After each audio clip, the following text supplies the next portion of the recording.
tiếng ở bên này trời xuân nổi thấy tụi em lâu xia mà đi he xuân hay bộ lò bom cái bộ phái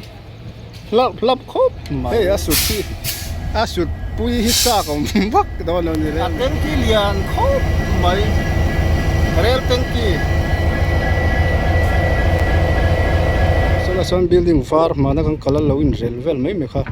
building chặt tắc in lom to anh nu à so oh hey voin chu Sairang Rel Station e.Chhun in kan kale katia lum khop maya pon ni se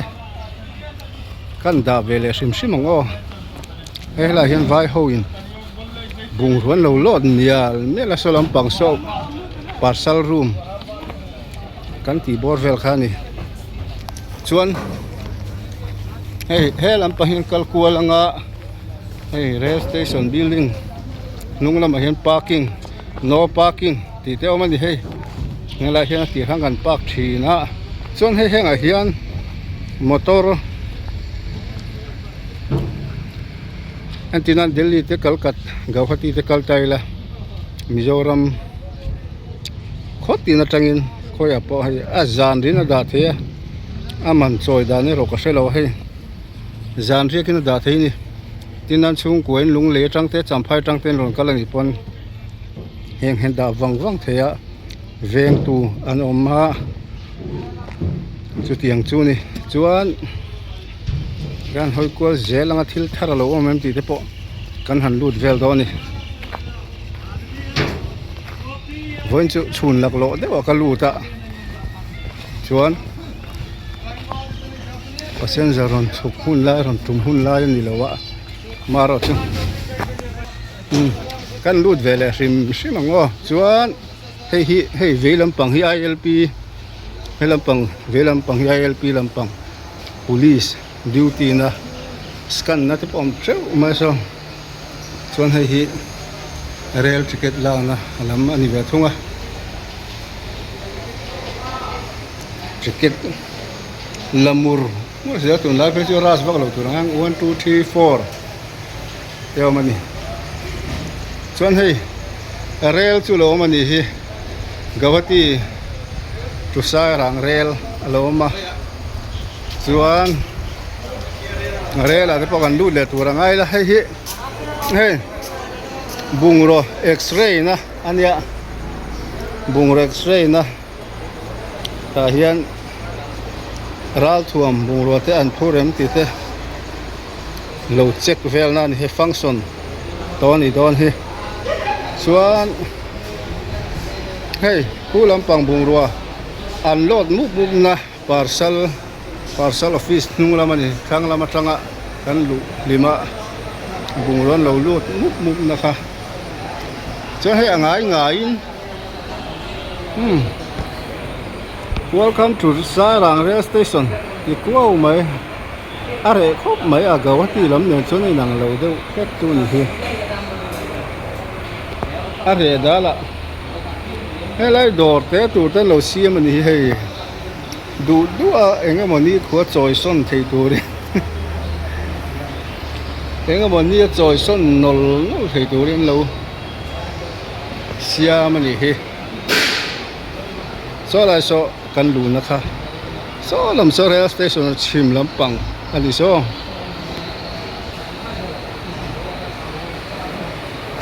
chuan hei kho har dala te ma zong te chunom ve thawa chuan hei rail Sairang to Guwahati to Sairang kan ti don nge khoi zong nge rail chulom rail chung hai lu dango hei hi khaya avalum ham ve fan trâu mai thì hàng zina ăn mu lấy thấy xí lâu kan lấy varan ni robot zelmer hel chung hian kan han zin ve po khan chan chu kan kalhun kha kholum na tuk ani lo na halum ang reng ya thoni se khan hei toilet awma helama hian le lam ton a hian rim po apa ham le mai hey cụt xìl đồ pon hey tui te po ma avot lem lo ni hi chuan hey dar thalang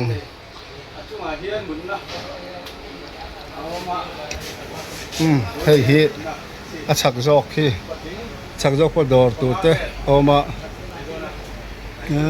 hey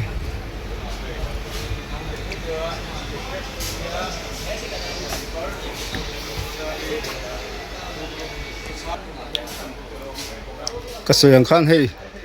heng hi hey hi hey lai sui hi kan la thang a hey hi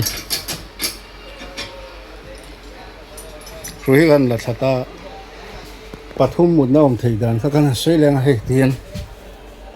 ma ni chau chen buai thak ti hian so lam transaction khai bokanga helai kan mu seat khat cho mo kan ti hey pathum mut theina omani chúng hay gan đã thật sặc lén á, anh hàng phân thì thâu vút rừng thuyền cái gì khác, chúng hay hàng cal cua lăng á, hay tụi nó còn nói sleeper cái tiếng khan vậy, tụi nó hiện ticket thì gạo thì thèn hiện giật thum borvel những cái gì à, chuan rê là hiện in general om le ni sleeper lo hi atlom viong ka ringa khoi lai vel nge general kha ka selo kong khar lung kalami helai chu hala hen chua them he chua thei chung lo ka soyang khan hei helai platform ai chuan tle min khohar dal ke chuan homa chuan Rel Station a bolho hei a tropem ti te kan en phei le do ni sola son thui vak lo cha he lai dor oma thiang hlim khop mai ali po hin sal thei ve tu rangai la chuan hei bolho bom a thiang hlim a fel fai khop mai hei heng te po hi a bom trial ku han chak sen liai loi po kha mu tu rom meu ta lo we chuan khi a chunga thir vel kal phei thet kan mu khi king khi rel khi nakina hemi rel karen manga tlan ti tu tur karen vel ani karen lam atanga atan dan tur ka soi thiam che lo tu na hen diesel mangin ning ka ria tlan piang chu ni nakin hai he lai thir kal thet hi karen lampang rel service na ahman tur ani meng chu diesel ai khan chuan hei bo lo bom te po fai lap khop mai khat moi tokin pangpar moi tak he om phei zela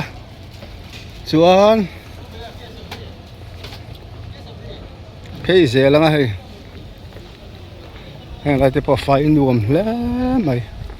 hei hi atira thla kan lak tluk thin la ya building pakhat zo khan ya platform bul ni lo chuan platform bul lo jok ti mengo hei second class ti te hela hian second class waiting room ladies waiting room ti te mani chuan a building chhona hian hei leaf oma la function chi alo ning ka ria tiang chu ni phei se langa hei a thiang hlim khop mai tu na ri chuan Sairang Rel Station hi thiang hlim riau mai India Rama Rail Station thiang hlim po tak ni tir tum char chi ni hela pa nei far class waiting hall ti top ma la hi en lock deuh si AC te pawh ka ringa chuan hei a sei khop mai a kan kal phei zel to lo mai nga heng lai a chung vel so yang khang karen man na tur chu a chak lama chuan rel a rawn thleng nge a ri luah mai a sei khawp mai compartment eng zat nge ka chiang chi alo a pui tak ani he hela hian chhun hna thawk te an rawn bang nge an chawl nge an thawk le zo dawn ka hrelo a tiang hian rel kawnga hna thawk an awm reng ani ngen phei zel le lok ang he helai pon kut silna tui thiang hlim lutuk lo awmani tiang kut silna hei tui ron chuak thei ni tiang chuan khatok ni ti hi om pheu pheu a second class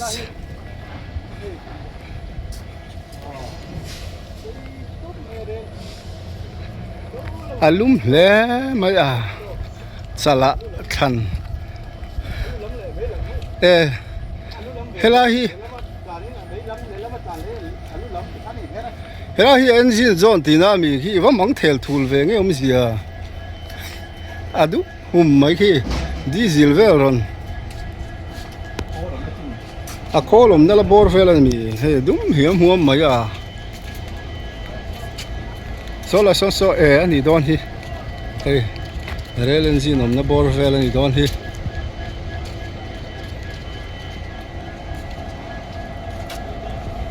adum hem mai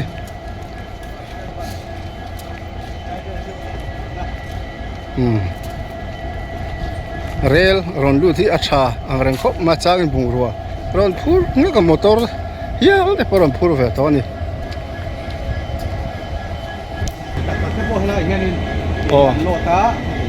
hela hi bung ruwan phur na hen lu tang khai a lir da em long chu mo a chung ve an ni hei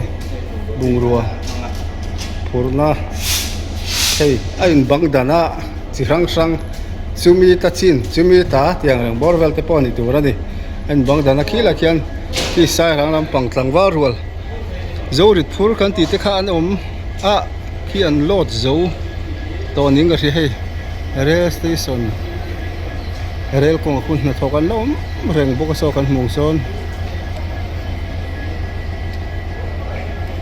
kung la khon enge ni ban dang ron ding le eng tur nge ni ka hre chi lo khu chon heng la hin kal phei trek truk mai ni stilin kan pin dang thia ta chon he bung ruwa kal don chu niam lo mo rel kal turang riu me ti dan chu rel engine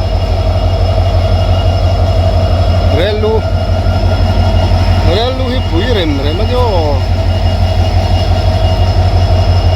chiai ma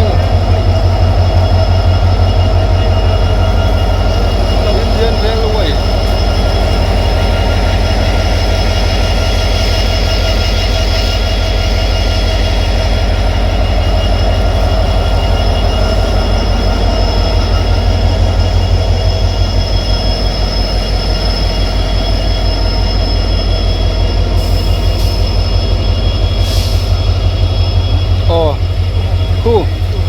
Paul Leng khu tui pipe ani hu tui mang dur mai chuan hei tui pipe khu Paul le sen aeng ti velom na khu tui pipe khu tui her hona om thia mai kan mo hian hei helai chunglam pang hi karen kina chuan karen tlan pur doni so ta son rel was na teo ma so trek om phei check so rel was na tur building rel maintain na ten te train rel was na ten tia chuan ni ta sang hian a thumbnail turin kan lango he Sairang Rel Station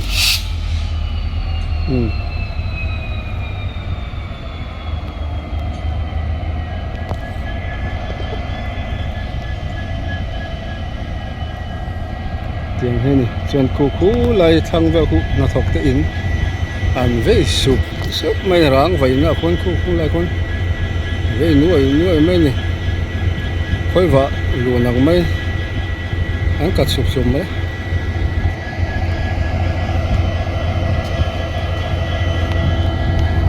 hey rel siren kan ti dong nge a horn kan ti dong nge ki tut ati vak na kha hey asut pui hi sa kom vak don ni rel nen hanin su do ni la a berral yang khop na asut to a ber ani thale ni chuan hi a rel number ni ve tur ka ngaya 20070 hi hi apat vel hi hanen tengo thir thatak tak engeng ma rem rum me so au khu ma a thir that mel bi chuan hi hela hian a diesel thun na oil thun na enango hei a pui rem le ma hei khu a tengki lian khop mai rel tengki hey so ta so nei jar pe ya rel tengki diesel phun na pui rem hela so phun na ni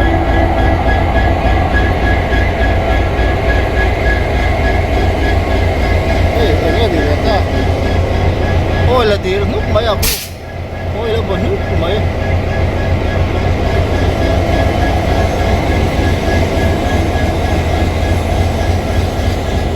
rel engine bor vel ani helai bung ro porna chuan hei chim lampang khang kan hang kala e hei hi leaf ania nakina chuan passenger te tol thak zir na tur ma se leaf hi ala function tlat lo so ala khar tlat reng ma chuan hela hianin hemin nuai hianin i lever tunnel kan ti khan kan kal doni chuan so i rail station chimlama son thil thar te vak om lova chu tilu tukin malang na tharom lo so la som building ro chu var so peifil ani to a bulvela hian motor phok phro de om te tupa chuan hemi tunnel lever hi adai em maya nuai khu kan zulu thadon nge man ne welcome to Sairang Rel Station ti ko me kal kong po anwa me helai mun tak hi chu ani dan turang kan lamang lawa passenger te hi du in ron vak thuak nuai me tiang chu ni he dai song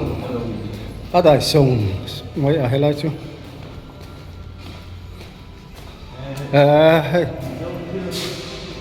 lo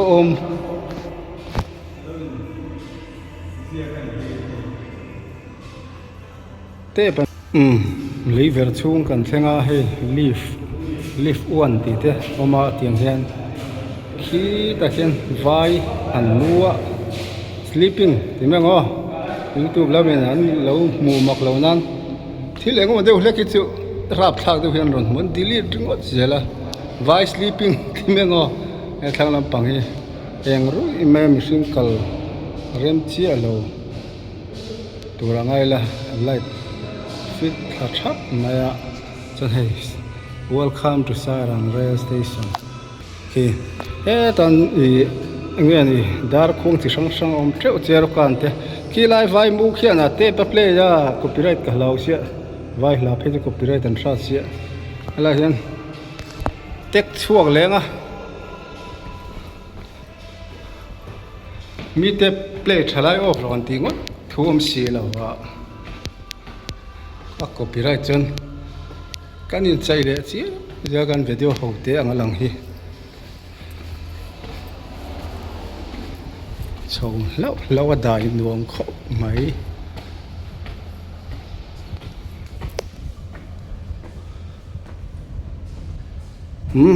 chok chok le ta e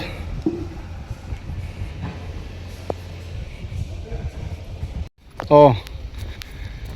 hey rel mong lam kan ti do nge lu lam zo ni chim lam panga hian kan phei lo ang kan ti zeta kan phei le si nge china na so na san thil thar engem holo omem ti phei chu a omem ti te kan in do ni so na so lei lai na chi sang song so enge ni ming excavator kan ti do chan ni chi pon ka si lo enge ni JCB pui ti meng JCB pui tam khop mai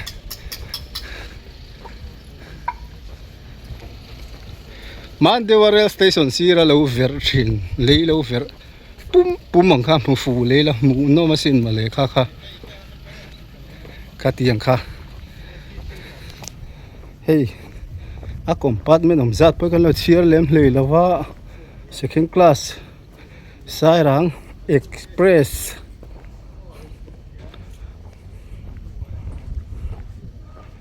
chuan hei karen vel tur te pawh khi chung lam hian om trup to maya hang hian far te pawh kawng chen alom ve to boka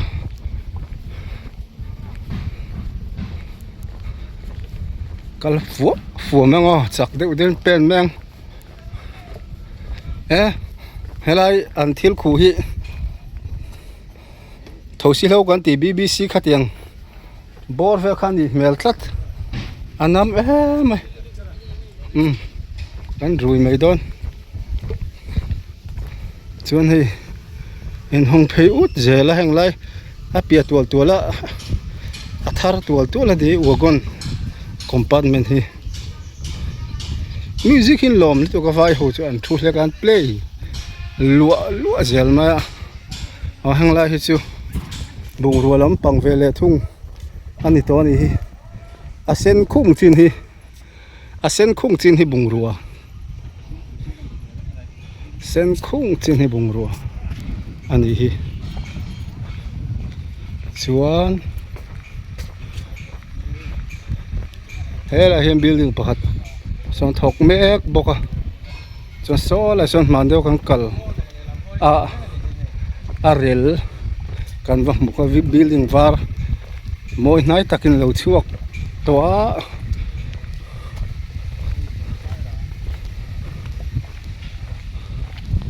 hey a check hit in a pay vezela kan mong khon so mi top so wat theng ani chuan so la son building var mana kan kala lo in rel vel mai me kha building thatak in lom to a hnunga son so pakhat lo om boka sang lo te in chuan hei hela hian building klei ve tur tak mai in rel mek boka tiang chu ni chuan ta son thing hei community hall yom tak thing tlang lama community hall yom ang takin om boka sen vut maya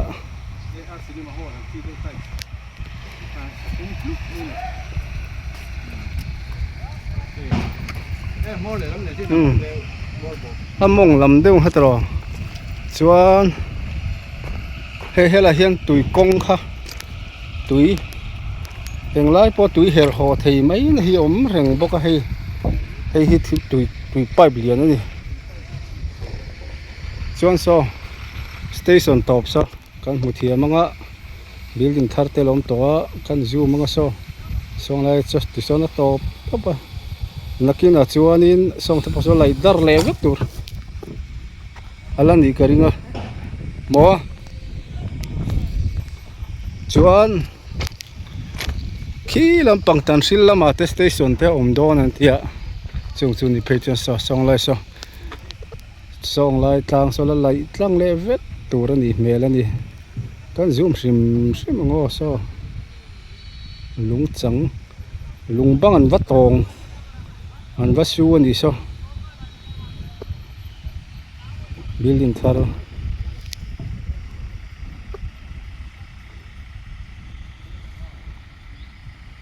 so ta son holang tak sen lura helan rel me kom boka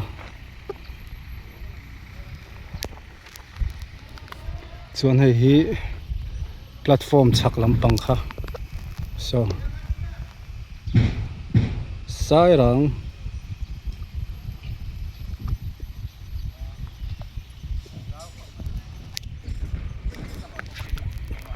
Rel mong lampang ani chuan hei hi kan chho ja chuan in khi la khianin cricket ground om bawk ani khi la khian cricket ground a ground nei tu te hming kha ka chiang chia to lowa chuan cricket ground kal tur hian leivera kalanga ya hoila nge tlan chhona kha leiver zone kha leivera khon tlan tlang pup anga ini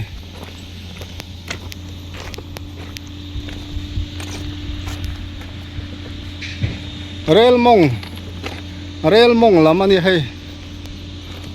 rel mong chang na lulama te potang thei tho boka anoi so a break pat te poral mel kom ma kan muthia banga so oh aul rim tlo don khom mai boka yang chu ni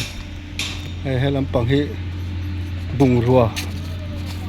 en sin lam te pon thei tho hang la hi ka kam karte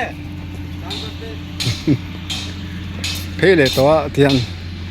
rel mong lao train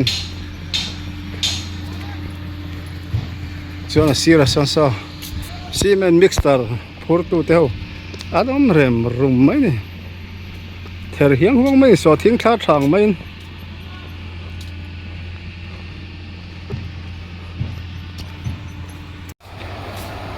platform kan thleng le to lum khop mai hei la hi ticket lan na te ILP lampang check na te ania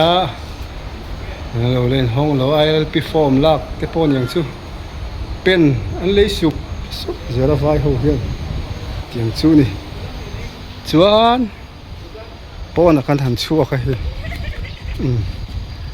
re khop mai pon se Sairang Rel Station borfer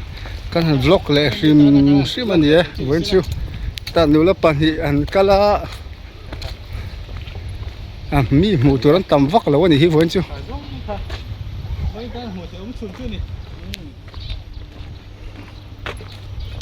du to ka ngo ni danga khual jin ho ron thleng mup la kan la le don ya